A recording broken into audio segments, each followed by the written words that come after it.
তোমাকে মানুষ কোয়ালিটি ভাববে যে না, এই ছেলেটার মধ্যে কোয়ালিটি আছে, এই ছেলেটার মধ্যে আদব কায়দা আছে, এই ছেলেটা জানে কিভাবে জিনিসপত্রের যত্ন নিতে হয়। তখন তোমাকে মানুষ দায়িত্ব দিবে। যে নিজের দাঁতের যত্ন নিতে জানে না, যে নিজের চুলের যত্ন নিতে জানে না, যে নিজের জামা কাপড়ের যত্ন নিতে পারে না, জুতার যত্ন নিতে পারে না, তাকে তো মানুষ অন্য জিনিসের দায়িত্ব দিবে না। দিবে? দিবে না।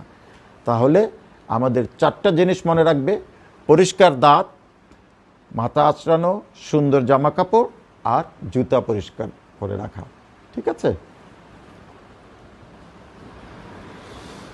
তোমাদের সাথে মানুষের দেখা হলে, একজন মানুষ যদি তোমাকে দেখে তোমার পরিপাটি, মাথা আঁচড়ানো, তোমার সুন্দর দাঁত, সুন্দর জামা কাপড় পরা, সুন্দর জুতা পরা, এবং তুমি সুন্দরভাবে সালাম দিয়েছ বা কথা বলেছ, তোমার কথা কিন্তু মানুষ মনে রাখবে।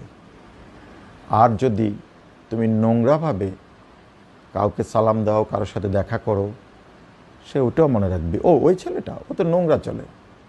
আবার যদি তুমি সুন্দর চলে, বলবে যে মাশাআল্লাহ, ছেলেটা কি সুন্দর পরিপাটি চলে।